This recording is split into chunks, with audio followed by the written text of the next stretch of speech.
Hey, what's up, guys? This is Mr. Walker talking to you about Ender's Game Chapter 15, the big wrap up of everything. um, of course, Ender is feeling guilt for everything that he's done for committing xenocide and eliminating all of the buggers. We also find out in this, though, you know, why the war with the buggers happened in the first place is that the buggers it's just a big miscommunication. Is that the buggers couldn't communicate with human beings, and because of that, it led to all of this disaster and bloodshed. You know, we often think of war as being caused by um, a war for resources or for land or perhaps for religious reasons or any number of things. But this is just miscommunication, just not being able to talk to each other. But because Ender was so plugged into the Ansible, which is a instantaneous communication despite distance, um, because of that, he's able to tap into their hive mind and be able to talk to them. And so he's trying to atone for his mistakes and his sins. And so he swears for the rest of his life he's going to take this little cocoon um, of the last bugger queen, and he's going to plant it on some other world in order for their lives to return. And so that's kind of what Speaker for the Dead is a little bit about. Um, yeah, it kind of, I mean, despite how depressing it is it does end on a little bit of a happy note, I guess. If he gets to spend a good portion of his life with his sister, um, traveling to different planets and trying to make people's lives better. We also, of course, find out that eventually, someday, Peter is going to become the hegemon and rule all of Earth.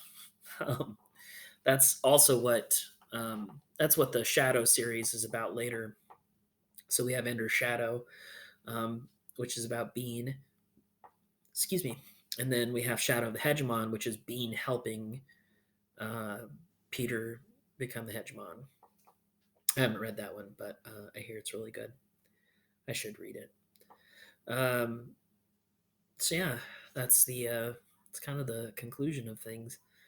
Uh, I think it's quite a bit different than other YA things. So, like if you think about, let's say, Star Wars, just as a quick sci-fi touchstone, um, the rebels blow up the Death Star, killing hundreds of thousands of people.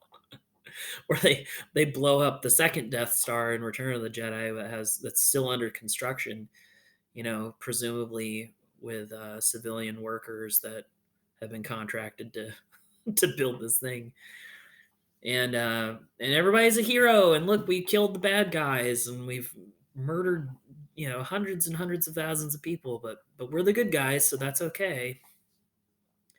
And this doesn't end that way. Ender doesn't feel real heroic after all that. And so it's I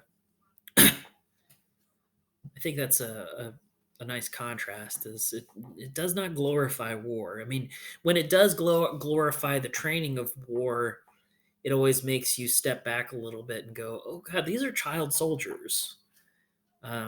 These are kids who are being trained to become killers."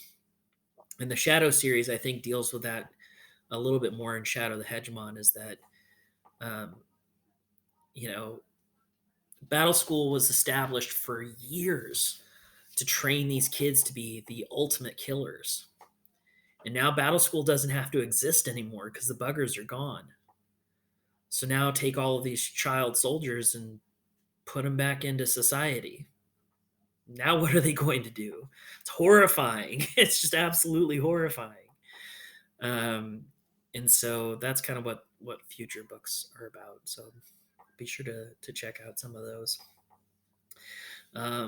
Yeah, that's it. That's the book. I hope you all liked it. I hope you enjoyed it. Um, One of my favorite books of all time. uh, you know, when my wife and I met, uh, we were going to meet her parents for. I was going to go to meet her parents for the first time. We were driving there, and I said, "Look, if this thing is going to go any farther, I want you to know that one day I'm going to name my son Ender."